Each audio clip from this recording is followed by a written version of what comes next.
Thank you for tuning in to the Health and Social Care Business Podcast. Here, we highlight the people and businesses making a real difference in the sector, from everyday challenges to big industry shifts. We explore the issues providers face and how experts and organizations are stepping up with practical solutions.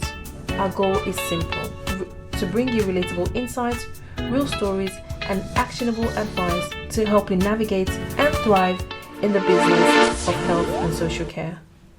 If you're in social care and you're not talking about this movement, if you're not a part of it or even aware of it, then what are you doing? This is more than a conversation. It's a grassroots movement that began when the autumn budget was released. The Chancellor, Rachel Reeves, announced a series of tax changes expected to raise an additional $36.2 billion a year, just over 1% of the GDP in extra revenue. One of the biggest shakeups was the increase in the National Insurance Contributions, the NIC, from the 6th of April 2025. These announcements inspired our guests to launch what has become the first grassroots movement to truly place social care in the national spotlight. What excited me the most about this movement was the love and awareness that it sparked. Finally, this sector may start to get the recognition that it deserves. Going through life without needing care at some point, paid or unpaid, is almost impossible. And yet these people on the front line, the carers, get the least recognition and the lowest pay. Thanks to Providers Unite movements, awareness is growing. But is it too late? Can social care still be saved? To discuss this with me, I'm joined by the inspiring and empowering Kat Hall. Kat, it's so lovely to have you on the podcast. What an honor. Oh, thank you very much for having me. I'm honoured to be here with you, darling. Brilliant. So isn't it crazy to think that if the tax increase didn't happen, if the announcement wasn't made, we would not be having this conversation right now? I know. And it has, things have just been moving so fast. Yeah. And we should have done this years ago, and years ago.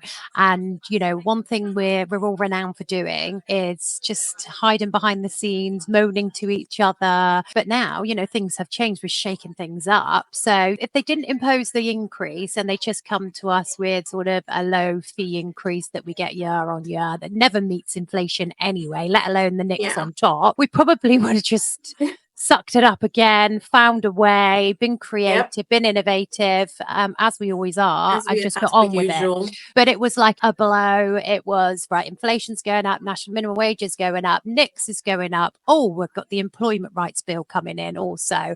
Oh, and the overseas sponsored worker licenses, we're going to change that and make that more expensive as well. So it's just been blow after blow after blow, So that's what made it really, really easy for us to start organising people, getting people together, getting this movement going, because the desire and passion to fight back for a change, we all want what's best for the people of the United Kingdom.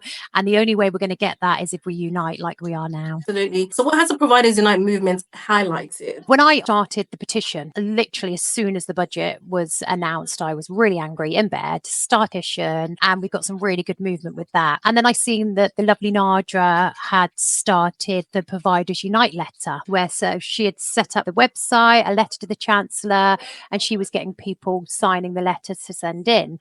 So we were duplicating a little bit. So we joined forces, and then Nadra set me a task. She said, Kat, you can get us 1,000 people together. We'll do a march. And I love a task and I love a challenge. And I did. It was really easy to get those people together. We're quite consistent on social media.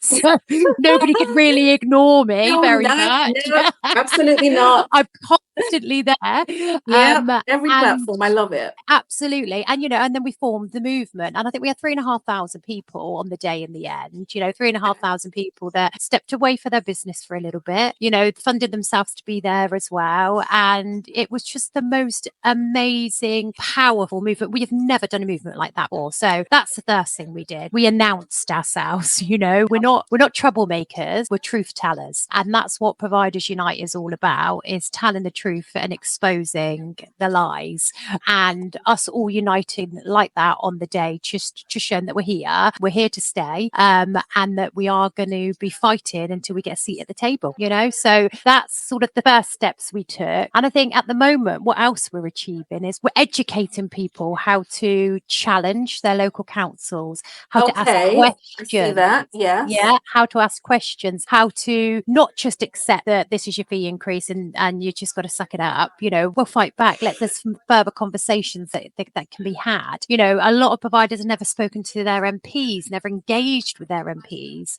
So we've again helped people to open up those conversations, dialogues. We've got 158 MPs backing us now, backing the movement, and we're still lobbying. We're getting more, and there's still other stuff going on behind the scenes. So if anything, we've created history with the biggest movement ever, and we are educating people to tackle and challenge the sector as a whole so that we can work together to try and get the sector valued. I was going to say to you, what does the Providers Unite actually do? And because I know what you guys do, but there are providers out there who don't know. We don't provide care directly, but even as a non-provider of care, we understand the importance of it because we work with providers like yourselves. Here, every single day, it's either a provider is looking to change in local authorities because the current local authorities that they contract with don't much money. So every single day, it's one problem or the other. So how does the Providers Unite actually operate? I know you said you're not troublemakers, but what kind of activities do you engage in to support providers on the ground? You've touched upon this already. I love to educate anyone who's part of the PU WhatsApp groups or anything. It's there. Just a little bit of clarity on that.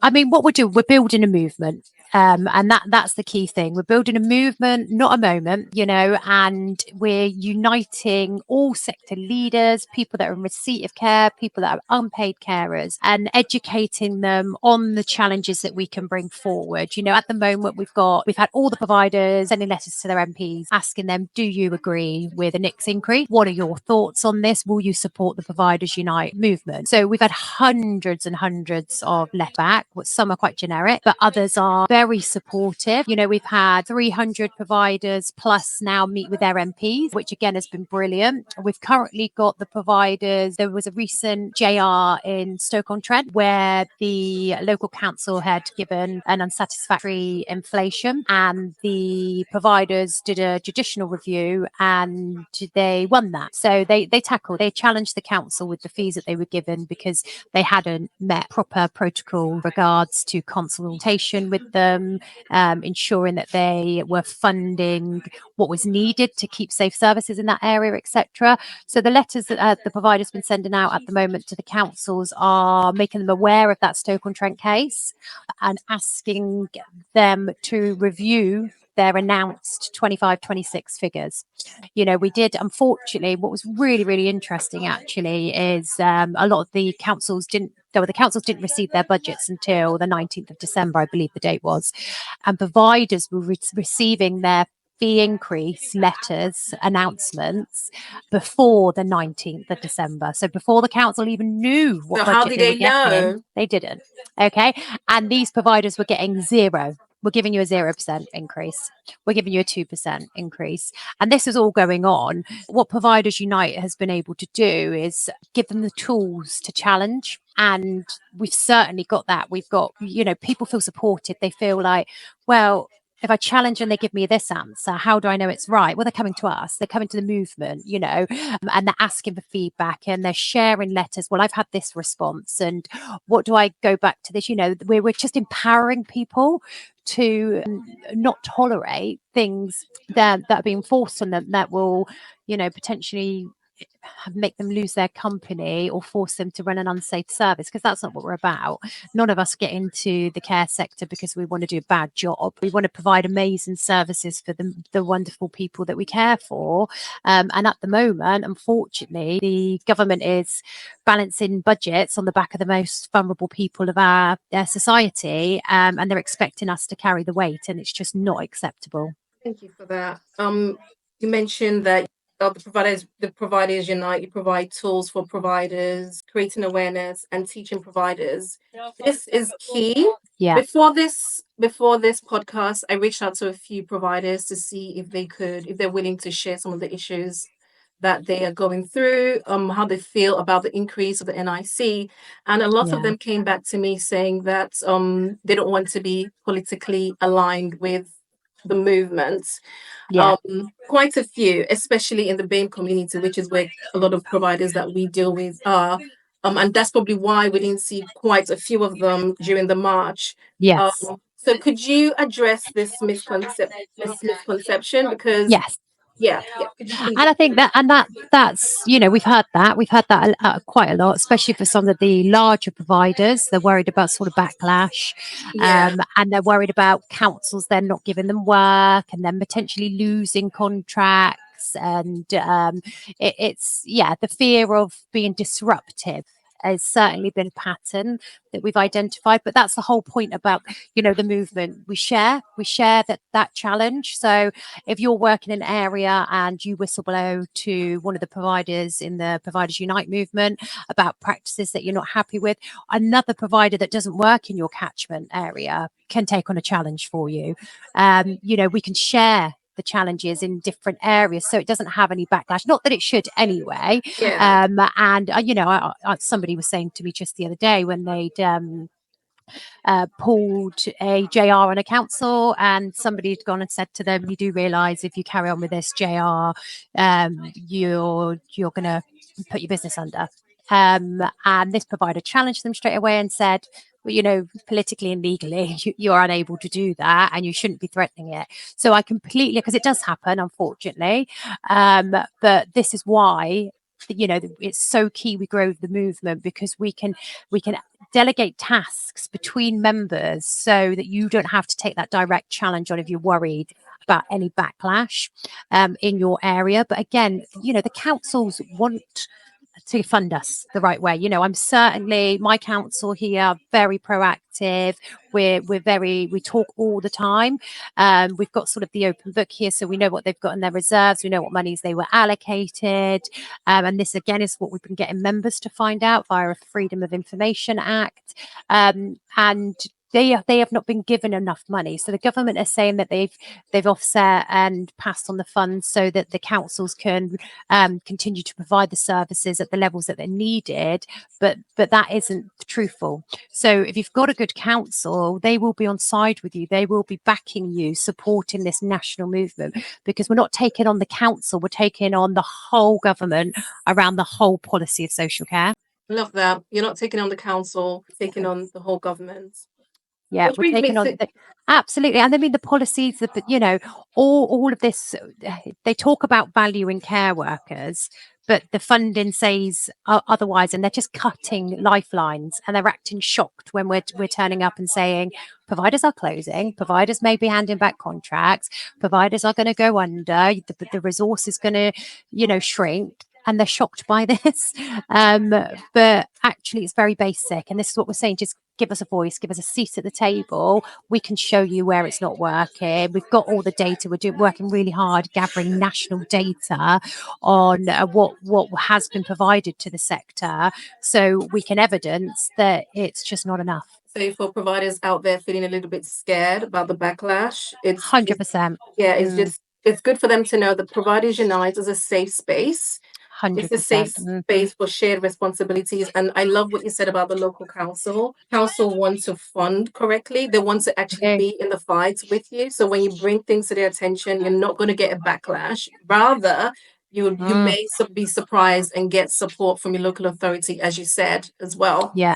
And we have had some really proactive councils writing as well. So councils have shared letters that they've sent in to in support with their MPs to government, saying, you have given us this much, we can't support our providers at safe levels. So, we have councils that are openly in the public supporting as well. So, but not all councils, because some councils are concerned about backlash too. So but it shouldn't be like that. We're not all sitting here saying we want money because we want to make huge profits. What we're saying is we just need to cover the new costs that have been forced on us. That is it. And that's one of the misconceptions. So it's not about profitability, because even though it's a business, but in a space like social care, you have amazing people who could potentially be great carers Yeah. and care for people in the community going to work in a supermarket, for example.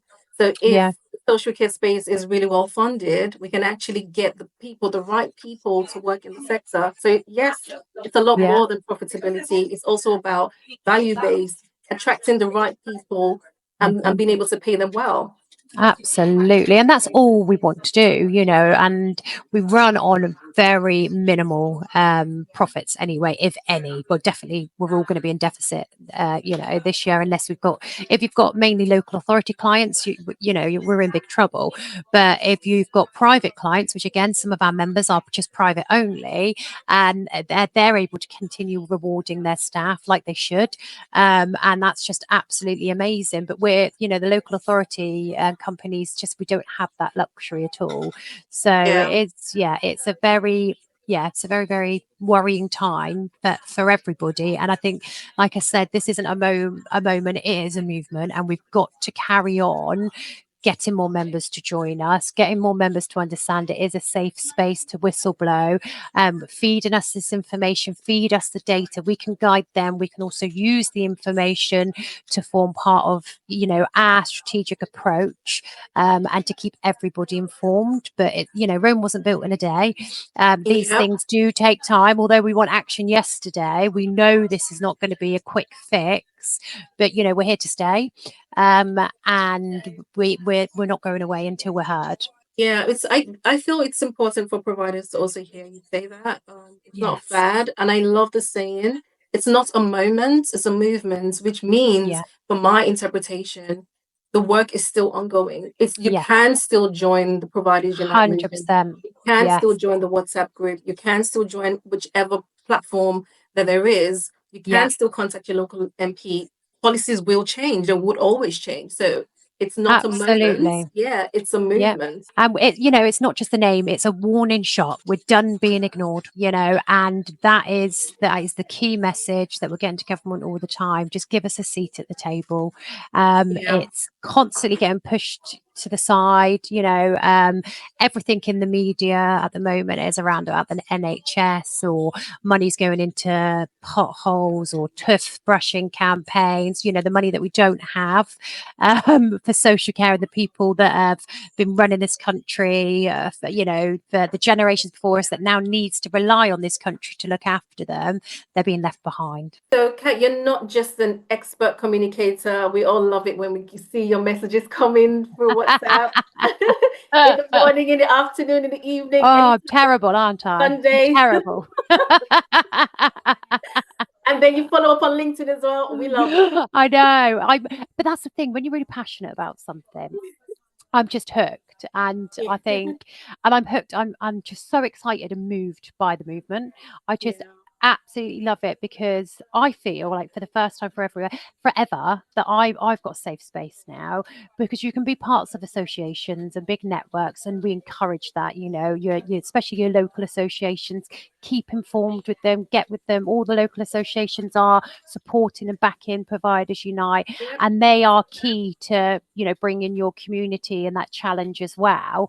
And we just absolutely love that. But the fact that we are not a association also gives us a bit more freedom of speech, I believe. Personally, that's a personal opinion, that Absolutely. Okay. you don't have to be worried. You're not going to get kicked out. Everyone's got an opinion that's valid. Yes. Yeah. And I want to hear it. And honestly, there's so many different conversations, unique Yeah. challenges, information sharing. Like, Yeah. we're Yeah. so informed now. Yes. So where one person sees something in the press, I might see it like 10 days later. But Yeah. no, It's thanks to instant now. Providers Unite, I am Yeah. informed. I know what's going on. I know Yeah. what's going on in Parliament. I mean, I am not a political girl at Yeah. all until I started getting involved with Providers Unite. And now I'm sat watching parliamentary TV instead of Same. BNTV, OMG. Every week. I know. I'm like, And it's like, what is who what am I? prime minister's questions? Here we I go. know. I know. And I've made it my mission, sort of every day, every single post that the Prime Minister puts on LinkedIn, I comment on it.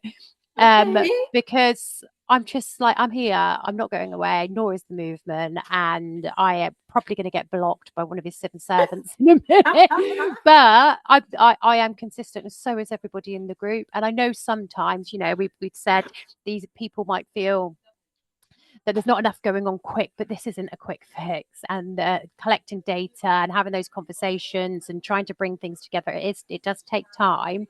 And we're just saying to people, don't start dropping off, don't start losing faith. We need to keep united because power is numbers, you know. And yeah, we just need to grow. There's 16,000 care providers, I think, in the UK. We're coming up to about 5,000 members on Providers Unite, but we need those Almost 16,000 half. care providers. Yeah. Yeah, we need them. And I think at the moment it's so important that we're going on and meeting people like yourself, and we're talking out this, because there is still people Yeah. that don't know about Providers Unite. Absolutely. So, but they know about the march. They know about the Yeah. march. They're like, oh yeah, Yeah, I've seen the yeah, protest. And I'm yeah. like, well, that's Providers Unite. Yeah, yeah. But they That don't is know us. they don't know what the demands are. They don't know why No. it exists. And that's why, like I said, this conversation is Yeah. important. And I love especially that you're fighting in the ring because you're a provider as well. Absolutely. So for people Yeah. who don't know, this is Yeah. someone who is not speaking based on theoretical knowledge. You No. have this affects you as well. So can you 100%. talk to us a little bit about your social care journey, if you don't mind? Just share a little bit about yourself. Yeah, absolutely. So I started in care when I was 14, and I worked in a care home. And then Wow. I know I loved it. I was a little tea girl. I loved it. I think I was on like something like £1.27 an hour, Oh my goodness. which at that time was amazing. I Yeah. was very happy with that. And I used to go in my days off, and I was like, no, I don't want pay, and I just want to be around people. Try And I telling just my loved 13-year-old you're going to pay her £1.30. She's going to be like, actually, I have a chess. I'm a chess player, and I feel like I'm worth more than that. Yeah, my daughter would be like, you're just going to give it to me anyway. So There's that too. but I, you know, I loved it. You know, back then when I was 14 and I started care was so different. It was, oh, you're quite able-bodied, you know, older people sat there doing knitting, going out with their family all day. You know, there was hardly any personal care, you know, and you know, now you look at the pressures that are on carers, you know, it's completely different. So yeah, so from 14, stayed in that care home until I was around about 30. So I registered as the youngest registered manager in England with CQC when I was 21. And then I set up Baycare with the owners of the care home when I was 21. So I was doing both jobs. And then I left, I left the care homes, and the owner sold those.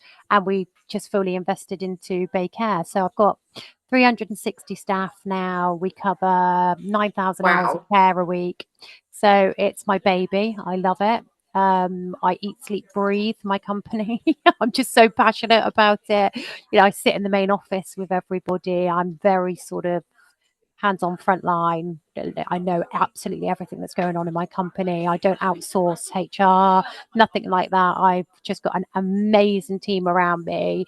And yeah, we run a tight ship, and I absolutely love it. But my baby's threatened now. You know, the government's picking on my child, and you know, all that passion and power that's coming out of me is to protect my child and help everyone else protect theirs, you know. So yeah, that explains your passion really, because it really does take that level of love to be 100%. able to do what you do. It's not easy. We all, even if you run a charity organization, even just parenting, whatever it is that you're doing it consistently and doing it well, it takes this amount of love. Absolutely. And I thought, like I said, I've got 360 staff, and we already pay above national minimum wage, because we want to value our team for all the complex work they do. You know, the amount of tasks and responsibilities they have on them each and every day is just ridiculous, even for the salary they get, you know. And we've got the Prime Minister going all on social media, on the news, like, oh, everyone's had a pay rise today. No, they have not. Nobody in the care sector, unless it's the private sector, has had a pay rise. Everybody will pretty much be on national minimum wage now, the new national minimum wage, of course, but they are worth so much more than that. Absolutely. They should be hitting the £15 an hour the markup Absolutely. at minimum for what they're doing. And you see the NHS bandings, they're all getting increased and they're above the minimum wage and they're getting the recognition. And, I am not for 1 minute saying they do not deserve it. They do. Anyone in this sector does. But Yeah. again, our workforce is being left behind and the work is, it's becoming more complex, more It challenging. is. It is. Everybody's out to put a CQC report in about something, a safeguarding alert about something else. Yeah. These poor carers are exposed to a lot, but they Yeah. aren't. All their bills have gone up, their council tax have gone up, their energy's gone up, their wages have not gone up. So we need to, myth bust that with the Prime Minister. And I've been writing that on his Facebook every single day, that no one in the care sector is celebrating. And actually, we need to talk about this because it is a ticking time bomb. And he needs to listen to us and take action before it really is too late. For sharing your journey. And it's important for providers who are not part of it to understand that this is you're speaking, or you're hearing from, rather, someone who Yeah. understands your pain. She knows exactly where the shoes hurt. I've actually worked in the care sector as well. I started on the front line and then worked my way up. Obviously now I'm a founder, but I still absolutely love care. I feel like it's one of the best jobs I've ever had. It's so fulfilling. But like you said, the pressures now, it just takes away people who go for the right reasons. 100%. Yeah. It's really sad because it is, the sector is so beautiful, and Yeah. the amount of wonderful things that we, any provider we do. I call it the fluffy stuff. Yeah. What we all do to look after our staff, and this is what we laugh about, because the government have tried to run these services in house and it failed. What you've got with providers, you have got passionate people that are forward thinking, they're innovative, they make quick decisions, they don't have to go around all the red tape. We make decisions in the same minute, and this is why we work well. And then Yeah. we streamline things, we tighten things up, but we also really care and look after our staff, Yeah. and there's this fear of the National Care Service being a message, them tacitly diluting the message, the sector, and taking it back in-house again. But they will not, if that does happen, I don't really have an opinion on it at the moment, but they just couldn't run it like us. And that is why a lot of people remain in the sector, because they adore the people they're looking after and they're being looked after by their provider. So it's that family relationship and bond that we all have in this sector. It's not like working in Lidl's and Tesco's. I know they pay better, but you don't Yes. have that whole family feeling. It's not as fulfilling. It's not. But at the moment, our staff ain't feeling very filled or recognised or being rewarded the amazing work that they're doing. So, all providers out there, we know that we want to do more. And the only way we can try and do what's right by our staff is joining the movement and taking this on as a collective voice. Brilliant. I still remember payroll and waiting at the end of the month to see if the local authority is going to pay on time and things like that. So I just want to paint a picture of a small provider who has a lot less staff, but has a great team, just like you. They love the sector as well. They have what it takes to provide a service, and they may have just been in the sector for about 3 years, not like yourself, who has been in for a very long time. But there are new people who will continue to join because, of course, that's just the way it works. So for people like that, what specific aspects of the changes caused you to be upset? Could you actually explain why the 1.2 percentage points increase is a problem? So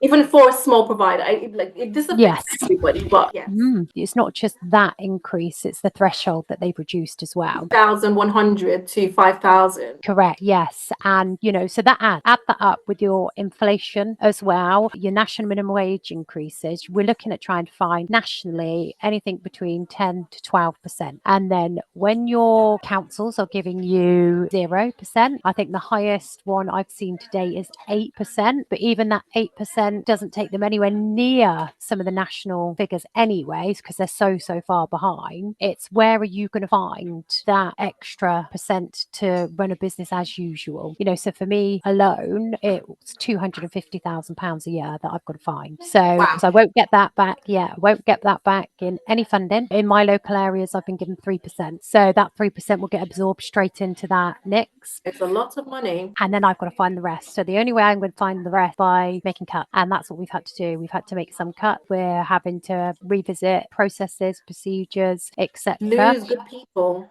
And this is it. And what you have to tighten up on. And I know the NHS are doing it, and this is probably their intentions. They've got rid of NHS England, and they're trying to strip down all the managerial structures, etc. But in dom care, when you start removing office staff, because those are the unfunded hours, really, aren't they? You can't start removing the front line. But it's the office staff, it's the quality, it's the compliance. That translates to the front line eventually. And the clients, the people that you're caring for. And the clients, absolutely. Absolutely. Because you've got little Betty, let's say, for an example, that rings up and just wants to have a little 5-minute chat with you today on the phone. But we haven't got enough admin time. We haven't got enough admin staff that can, we have at the moment, but, these are the sort of things that you'll start seeing happening. Betty, please don't call up because we've got no one that can take your phone call because now we've only half the people in the office, and, do you remember those staff outings that we have and the Christmas parties? Now, all these are going to be things that providers are going to have to potentially cut. All the stuff that rewards people and ensures that we're running outstanding services. I'm hugely, hugely concerned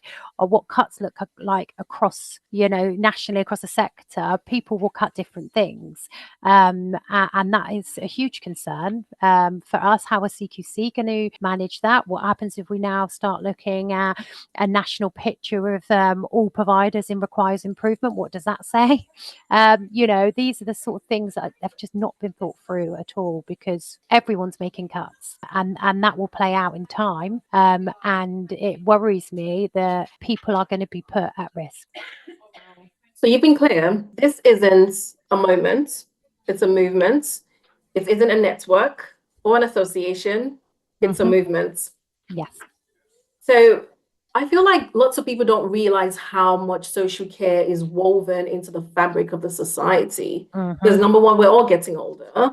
And then at some point we'll have to get care, paid or unpaid. So it's really woven into the fabric of society. So it's almost impossible to not get care. So is it possible for service users? That being said, there might be people who are thinking, okay, I'm not a provider, carer, but this could affect me in the future.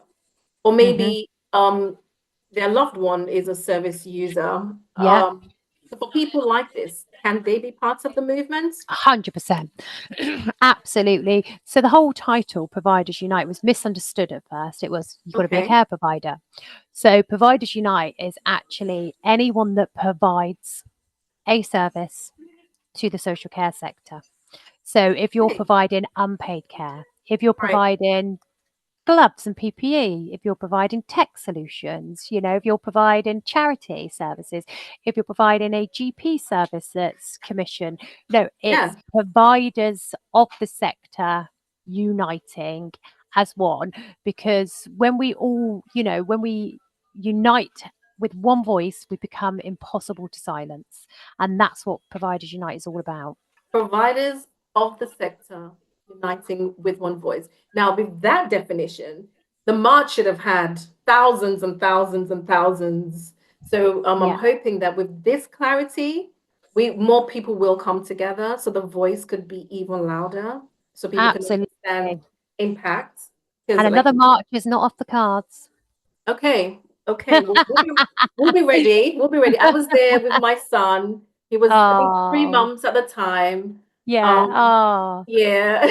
I had brilliant. to Start him young, darling. He'll need care young in the future. You never know, And absolutely. We're doing this for our children. And I always say that my little girl says to me, Mommy, what are you even doing? And I say, darling, I'm making your future Khalees a better place. This is for you as well. And I think that, with my business being my baby, I also think of my actual child. And this isn't anything to do with anyone building a profile, becoming a huge that this is about, let's future proof the sector for our children. as well.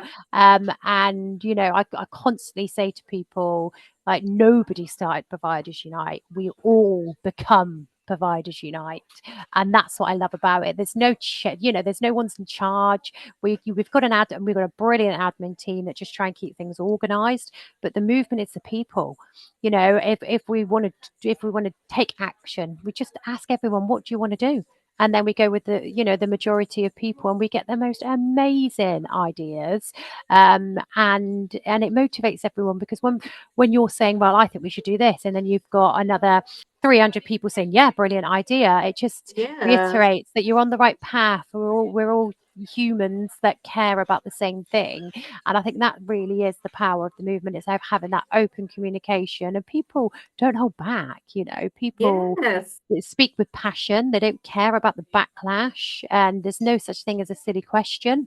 And also it gives them access to the admin team as well. So if they do want to message us or email us something private, personal, little bit of advice, that's been going on as well. And that's what we're here for. So for providers out there, that's great clarity. You mentioned having a conversation with Nadra. So how connected are you to associations? The reason I ask is because a lot of providers that we work alongside with, they aren't part of an association. So we do encourage them. Yeah, we do encourage them to join, because there are lots of benefits to promote it. But sometimes they don't see the value in it. This is not an association, and I'm not trying to ask you to advocate for it. But is there some sort of relationship between Providers Unite and associations that could also help providers who are going through a difficult 100%? And I think this is so key, and I always encourage anyone to be part of an association, because your associations are there. So if you are in a tricky spot, you can go to them, reach out for help. Nadra is the chair of National Care Association, and National Care Association have been phenomenal, because they've funded the whole PU movement. So we've had some other donations from people as well, towards the Day of Action, which was amazing. But National Care Association is the one that has been funding everything. So, we have been saying, be part of an association by all means. If you join National Care Association as well, that automatically funds into PU as well. So it's helpful for the movement because of their admin time, their funding, etc. So definitely join an association, because those are the people that, if you've got an individual challenge, they've got their legal team, they've got their policy teams, they can give you access to resources, they can give you access to cheaper supplies and that. And PUs, we're not about that. We are in a position that we could help negotiate things, absolutely, but always go to your associations. We aren't here to push them aside. We actually have them fully engaged and supporting the Providers Unite movement, and we love that, and we need them, and we value that relationship and them sending messaging out on behalf of us as well. So there's no crossover whatsoever. Associations are so key, but it doesn't stop you being part of Providers Unite as well. So having your association just gives you that additional resource, and Providers Unite gives you, the whole movement, the peer-to-peer support, and advice. You literally drop something in there. I see, has anyone got a policy for this? Has anyone dealt with this before? What's the average wage of a registered manager in this? There's all sorts of stuff going on. And then you've got all your political chats on there. What about the Employment Rights Bill? Questions you can just ask quick, and someone will always answer you. So the associations are key. The Providers Unite movement, if anything, is a safe space to engage and rally the change. Take on this challenge with us, and we need you. We need absolutely every single person possible that provides within the sector. We absolutely want you to join us. So what piece of advice would you give to a social care provider who's feeling overwhelmed by all the current challenges, especially the financial ones? Just one piece of advice. You're not alone, and actually there's a lot of providers at the moment that are closing their doors, got care homes closing, dom care providers going. So you're not alone, and just come and talk to us. So there'll be someone in here that can help you or point you in the right direction. And like I said, the care associations also can sit and just see if there's anything they can do, so that you don't have to make tricky decisions. organisations as well. We've got a lot of resource and a lot of passion. People have, there's somebody that will be near you. We've got national members that would say, come and meet me for a coffee. It's so vital that you lean on other people that are living the same experiences, because we all are. We are all going through the same thing at the moment. So we are here, and we are one. One of my key takeaways from this station, you are not alone, because sometimes with everything going on, the regulated sector, it's so easy to feel like, oh my goodness, you're feeling overwhelmed. You're not alone. You're not alone. Speak up, speak out, join the Providers Unite movement, share your problems, and you may be surprised someone would have the answer. We will. We won't. We absolutely will have the answer, and we'll come with you. We'll take that journey with you. Honestly, we will absolutely fight shoulder to shoulder, side by side. We are in this together. Wow! And every person matters. Every business and every person matters. When you say we would fight with you and we would support you, just for clarity, we're not obviously referring to the glove man. This is providers that provide care. Yes. So, for example, again, I just have to say this for clarity, just so maybe people who supply gloves join the Providers Unite movement, and then they reach out to you and say, "Oh, actually, we're having problems getting supplies to lots of people." It's not that kind of no. So anyone providing, even unpaid carers, etc. Okay, PAs, and unpaid carers to your family members. Those people that are having benefits cut right now, sacrificed their whole working life to look after a loved one and are not being supported enough. We cover a very big area. Your learning disabilities as well. So we are very diverse in our offering, and like I'm saying, there is somebody that can help, and everybody wants to and is willing to help. Okay, so we're coming to the end. This has been engaging.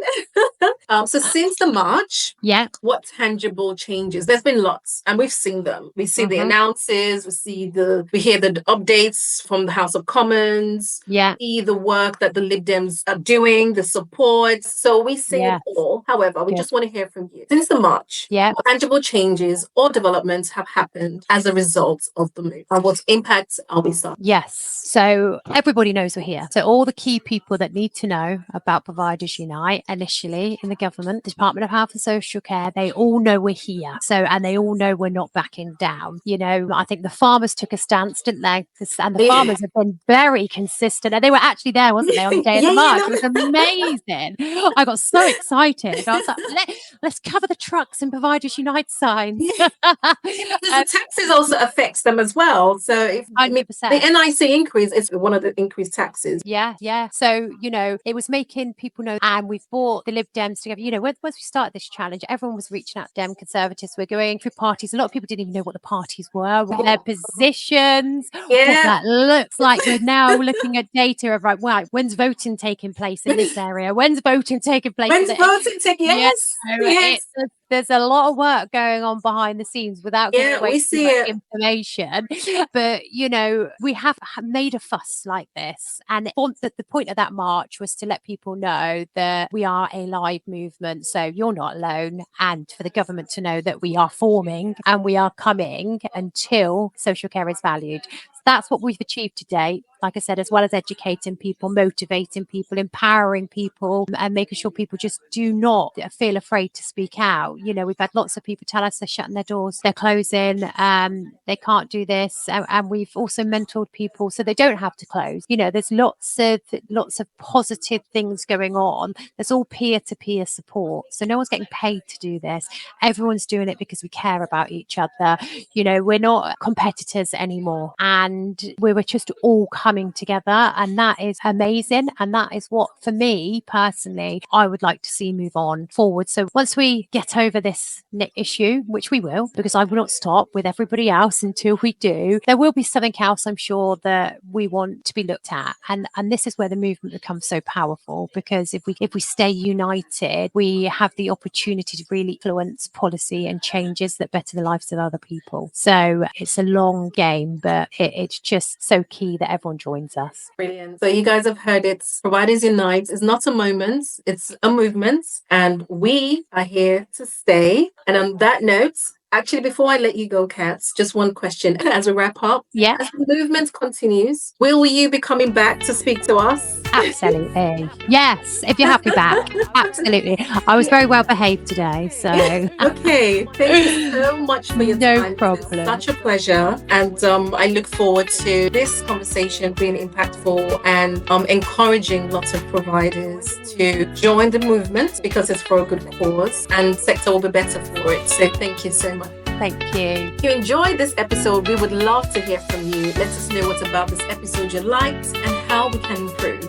Join our growing community of providers and carers who are learning new processes and technology, discovering proven best practices, growing through insights from industry experts, all from people creating real practical solutions in care. This is the Health and Social Care Business Podcast.